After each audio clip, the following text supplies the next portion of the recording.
இந்த கோம் டேப்பினை பார்ப்போமானால் இதுக்கு போக முதல் நான் சில பேராகிராஃப் இதில் டைப் பண்ணியிருப்போம். ஸோ அதுக்கு இலகுவாக இவ்வாறான ஒரு கொமாண்டினை பயன்படுத்தி, அதாவது equal sign RAND bracket start ஒரு 5 பேராகிராஃப் தேவைன்னு சொன்னால் 5 bracket க்ளோஸ் என்டர் பண்ணீங்கன்னு சொன்னால் இப்போது நீங்கள் அதில் ஒரு 5 பேராகிராஃபை நீங்கள் பெற்றிருப்பீர்கள்.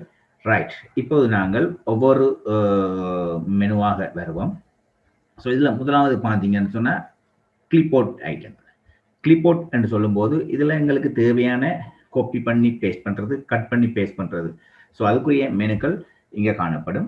ஸோ உதாரணத்துக்கு நாங்கள் இங்கே இந்த பேராகிராஃபை எடுத்து இது இவ்வளத்தையும் நாங்கள் காப்பி பண்ணி இன்னொருத்தில் பேஸ்ட் பண்ண போகிறோம் எனில், ஸோ ஃபஸ்ட்டு நீங்கள் இவ்வளத்தையும் செலக்ட் பண்ணுங்க. செலக்ட் பண்ணிவிட்டு இவ்வாறு இந்த கிளிப்போர்டில் உள்ள, ஸோ இந்த இடத்துக்கு வந்து பார்த்தீங்கன்னு சொன்னால் இந்த இடத்துக்கு பாருங்க காப்பி. ஸோ இதுக்குரிய ஷார்ட்கட் பார்த்தீங்கன்னு சொன்னால் Ctrl+C. ஸோ இதை ஒருக்கா ப்ரெஸ் பண்ணுங்க. இப்போ என்ன நடந்திருக்குமென்னு சொன்னால் இந்த நீங்கள் செலக்ட் பண்ணப்பட்டிருக்கிற அவ்வளவும் வந்து காப்பி பண்ணி உங்களோட கிளிப்போர்டில் ரெடியாக இருக்கும். இப்போது நீங்கள் இதை எங்கே கொண்டு வைக்க வேணும்னு நினைக்கிறீங்களோ அந்த இடத்துக்கு கொண்டு போய், உதாரணத்துக்கு நான் இந்த இடத்துல வைக்க போகிறேன்னு சொன்னால் இந்த இடத்துல வச்சு கொண்டு எகெயின் கிளிப்போர்டில் இருக்கிற இந்த பேஸ்ட் பட்டனை கொடுத்தீங்கன்னு சொன்னால் இங்கே பாருங்க எகெயின் இங்கே உங்களுக்கு அந்த டாக்குமெண்ட் வந்துச்சு. ஸோ இதுதான் காப்பி அண்ட் பேஸ்ட், அதாவது காப்பி பண்ணி இன்னொருத்த பேஸ்ட் பண்ண போகிறோம். Copy and paste. காப்பி பண்ணுறதுக்குரிய ஷார்ட்கட் Ctrl+C, பேஸ்ட் பண்ணுறதுக்குரிய ஷார்ட்கட் இங்கே பார்த்தீங்கன்னு சொன்னால் Ctrl+V. Okay, right. ஸோ அடுத்த இன்னும் ஒரு வகையான ஆப்ஷன் அதுக்கு இருக்கு, அதாவது இங்கே கட் பண்ணி பேஸ்ட் பண்ணுறது. ஃபார் எக்ஸாம்பிள் இப்போ நான் இப்போ இந்த லைன் எங்களுக்கு இந்த பேராகிராஃப் தேவைன்னு சொன்னால் இதை கட் பண்ணி கொண்டு கீழே வைக்க போகிறோம். அவ்வாறுன்னு சொன்னால் இங்கே நாங்கள் கட் அண்ட் பேஸ்ட் செய்யலாம். ஸோ இதுக்கு நாங்கள் ஃபஸ்ட்டு நீங்கள் எதனை கட் பண்ண நினைக்கிறீங்களோ அவற்றையும் செலக்ட் பண்ணுங்க. செலக்ட் பண்ணிவிட்டு இவ்வாறு இந்த இடத்துல வந்தீங்கன்னு சொன்னால் இந்த இருக்குது கத்திரிக்கோள் மேலே இருக்குது. ஸோ இதுதான் கட் பண்ணுறதுக்குரிய ஷார்ட்கட். இதுக்குரிய ஷார்ட்கட் கீயை பார்த்தீங்கன்னு சொன்னால் Ctrl+X. Ctrl+X இதை ஒருக்கா கிளிக் பண்ணும்போது இப்போ பார்த்தீங்கன்னு சொன்னால் அது அங்கே இருக்காது. இப்போ என்ன நடந்திருக்கும், இது அவ்வளோ கட் பண்ணி எங்களோட கிளிப்போர்டில் இருக்கும். இதை நீங்கள் எங்கே கொண்டு வைக்கணும்னு நினைக்கிறீங்களோ அந்த இடத்துல வச்சுட்டு, உதாரணத்துக்கு நான் இங்கே வச்சுட்டு இங்கே எகெயின் பேஸ்ட் பண்ணணும்னு சொன்னால் எங்களோட பேராகிராஃப் இங்கே வந்திருக்கு. ஓகே, ஸோ இது கட் அண்ட் பேஸ்ட்.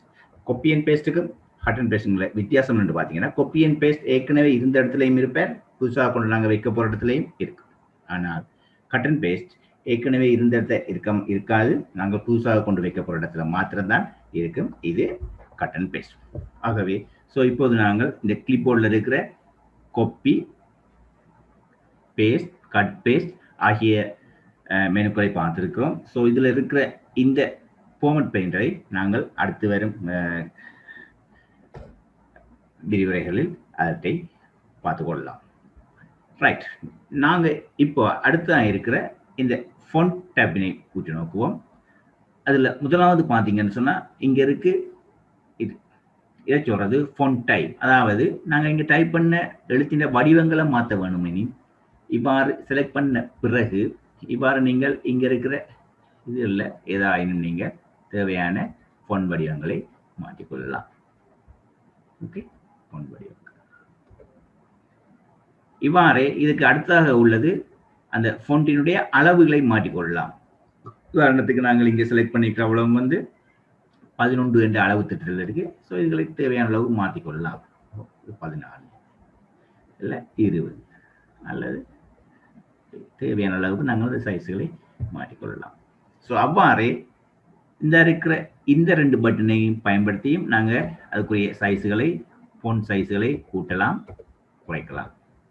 ஓகே, அவ்வாறே இதன் கீழ் வந்து நோக்கிங்கன்னு சொன்னால், ஸோ இங்கே இருக்கிறது இந்த பட்டன் போல்ட் பட்டன், அதாவது எழுத்துக்களை தடிப்பாக்குவது.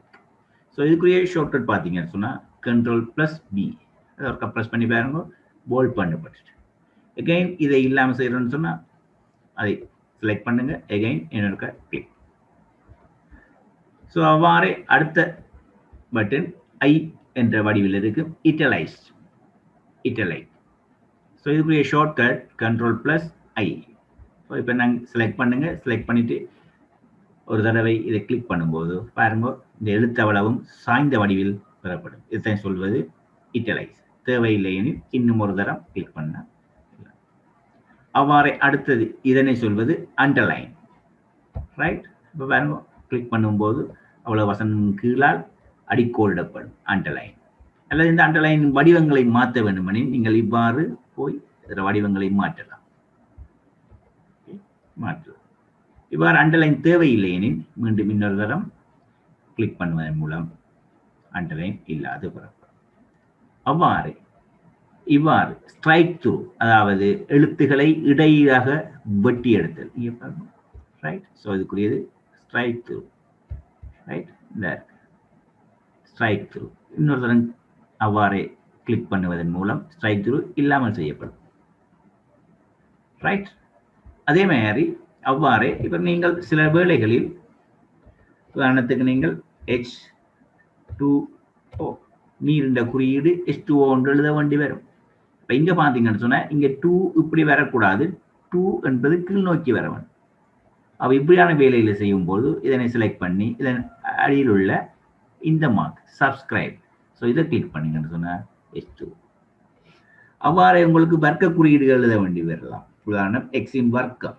ஸோ அப்போ எக்ஸ் 2 இவ்வாறு எழுதுவதில்லை, அங்கே இந்த இரண்டினை மேல் நோக்கி செலுத்த வேண்டும். ஸோ அதுக்கு பயன்படுத்தப்படுற குறியீடு இங்கே இருக்கு, சூப்பர்ஸ்கிரைப். ஆகவே இப்போது நாங்கள் ஃபாண்ட் டைப், ஃபாண்ட் சைஸை கூட்டுதல் குறைத்தல், அவ்வாறே bold, italicise, underline, strike through, superscript, subscript ஆகியவற்றின் ஃபங்க்ஷன்களை பார்த்துள்ளோம். அடுத்து இங்கே பாருங்க, இவ்வாறு எழுத்துக்களை செலக்ட் பண்ணி அதன் பிறகு இங்கே இதில் வந்து பார்த்தீங்கன்னா டெக்ஸ்ட் எஃபெக்ட் அண்ட் டைப்போகிராஃபி என்ற ஒரு விடயம் காணப்படும். இது என்னத்துக்கு இனி எங்களின் எழுத்துகளின் வடிவங்கள் இன்னும் கலர்ஃபுல்லாக மாற்றுறதுக்கு, அல்லது இந்த வடிவம் பிடிக்க இல்லையா வேற வடிவுக்கு மாற்றுவோம். ஓகே, ஸோ இதுவும் பிடிக்க இல்லையா என்ன இருக்கா. ரைட், இவ்வாறு ஆன வேலைகளை செய்வதற்கு பயன்படுத்தப்படுற ஒரு விடயம் தான் இந்த text effect and typography. Okay, அவ்வாறே சில நேரம் எங்களுக்கு இவ்வாறான பேராகிராஃப்களை நாங்கள் ஹைலைட் பண்ண வேண்டி வரலாம். அதற்கு இதனை செலக்ட் பண்ணிய பிற்பாடு ஸோ இங்கே இருக்கிற இந்த டெக்ஸ்ட் ஹைலைட்டர் எனும் இதனை கிளிக் பண்ணுவதன் மூலம் பார்த்தீங்களா இப்போ நடந்திருக்கு, ஹைலைட் பண்ணப்பட்டிருக்கு. அப்போ அதுக்குரிய சிம்போல் அல்லது இடம் தான் இது டெக்ஸ்ட் ஹைலைட் கலர். அல்லது வேறு கலரில் மாற்ற வேணும்னு சொன்னால் நீங்கள் அவ்வாறே செலக்ட் பண்ணிட்டு ஸோ இதில் வைத்து கிரீன். ஓகே ஓகே, ஸோ இது ஹைலைட். ஸோ அவ்வாறே இந்த எழுத்துக்களின் கலரையும் நீங்கள் மாற்ற வேண்டி வரலாம். உதாரணத்துக்கு நாங்கள் இவ்வளவு எழுத்து மாற்ற வேணும்னு சொன்னால் இதை செலக்ட் பண்ணிட்டு ஸோ இங்கே வாங்க, ஸோ இங்கே வந்தீங்கன்னு சொன்னால் இதை பார்த்தீங்கன்னு சொன்னால் இதில் எங்களுக்கு தேவையான எழுத்து. அப்போ இங்கே இது வந்து எழுத்துகின்ற வடிவத்தை மாற்றுறது, இது வந்து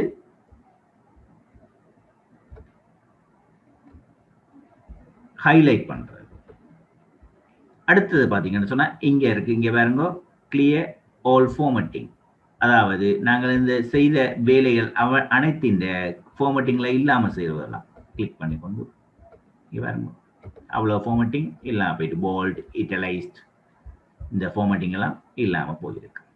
ஓகே, ஸோ இப்போ நாங்கள் ஃபொண்ட் இதில் இருக்கிற நிறைய விடயங்கள் இப்போது பார்த்துருக்குறோம்.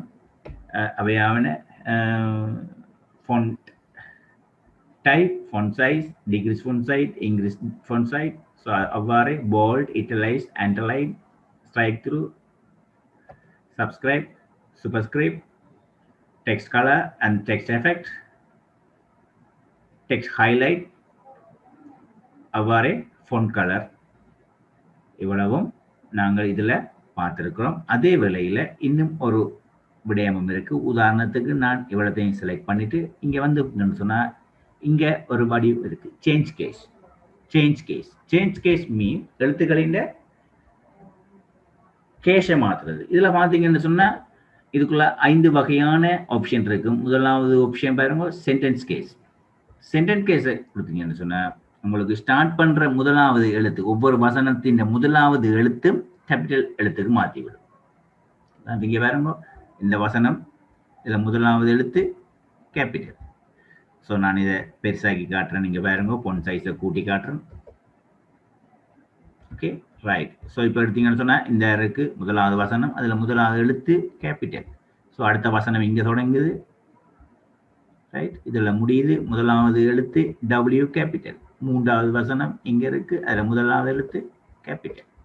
இவ்வாறு ஒவ்வொரு வசனத்தினதும் முதலாவது எழுத்தை நாங்கள் கேபிட்டலாக பெற வேண்டும் எனின் அதுக்கு பயன்படுத்தப்படுற இடம்தான் இந்த சென்டென்ஸ் கேஸ். அவ்வாறு அடுத்தது லோவர் கேஸ். லோவர் கேஸை கொடுத்து பார்க்குற நேரம் இங்கே என்ன நடந்திருக்கு, எல்லா எழுத்துக்களுமே ஸ்மால் லெட்டர்ஸாக மாறி இருக்கு. எல்லா எழுத்துக்களுமே ஸ்மால் லெட்டர்ஸாக மாறி இருக்கு. அவ்வாறு அடுத்தது அப்பர் கேஸ். அதாவது அப்பர் கேஸ் லோவர் கேஸுக்கு எதிரான செயற்பாடு. அதாவது அப்பர் கேஸ் கொடுக்கும்போது நாங்கள் செலக்ட் பண்ணியிருக்கிறதுக்கு எழுத்துக்கள் அத்தனையும் கேபிட்டல் லெட்டர்ஸாக மாற்றப்பட்டிருக்கு. அவ்வாறு அடுத்தது கேபிட்டலைஸ் ஈச் வேர்ட். இப்போ இதை கொடுக்கும்போது என்ன நடக்குது பாருங்க, ஒவ்வொரு சொல்லினதும் முதலாவது எழுத்தினை கேபிட்டலாக மாற்றும். ஒவ்வொரு சொல்லுக்கும் இங்கே பாருங்க, ஒவ்வொரு சொல்லுக்கும். ஆனால் ஃபர்ஸ்ட் வந்து ஆப்ஷன் வந்து சென்டென்ஸ் கேஸ். இது வந்து ஒவ்வொரு வசனத்தினதும் முதலிடத்தை கேபிட்டலாக மாற்றும். ஆனால் கேபிட்டலைஸ் ஈச் வேர்ட் என்பது அந்த ஒவ்வொரு சொல்லின முதல் எழுத்துக்களையும் கேபிட்டலாக மாற்றும். அவ்வாறே அடுத்தது இங்க இருக்கு டொகிள் கேஸ். டொகிள் கேஸ் மீன் அந்த வசனத்தில் இருக்கிற முதல் எழுத்துக்களை மாத்திரம் ஸ்மால் எழுத்தாக மாற்றும். வசனத்தில் இருக்கிற பாருங்க, இங்க எடுத்தீங்கன்னு சொன்னா இது முதலாவது வசனம், அதுல இருக்க முதலாவது எழுத்து பி ஸ்மால். அடுத்த வசனம் இங்க இருக்கு, அதுல முதலாவது எழுத்து ஸ்மால். Okay clear right. ஆகவே இன்று நாங்கள் ஹோம் பட்டனில் இருக்கிற கிளிப்போர்ட் அதனுடன் இணைந்ததாக ஃபொண்ட் எனும் பகுதியில் உள்ள நிறைய விடயங்களை பார்த்திருக்கிறோம். அதாவது ஃபொண்டினுடைய வடிவங்கள் மாற்றுறது, ஃபொண்டினுடைய சைஸுகள் மாற்றுறது, அவ்வாறே கேஸ் மாற்றுறது, ஃபார்மட்டிங்கில் இல்லாமல் செய்வது, போல்ட் பண்ணுறது, italicise, underline, strike through, subscript, superscript, அவ்வாறே text effect and typography, highlight and text colour or font colour. So இவ்வளவும் நாங்கள் இன்று பார்த்துருக்கோம்.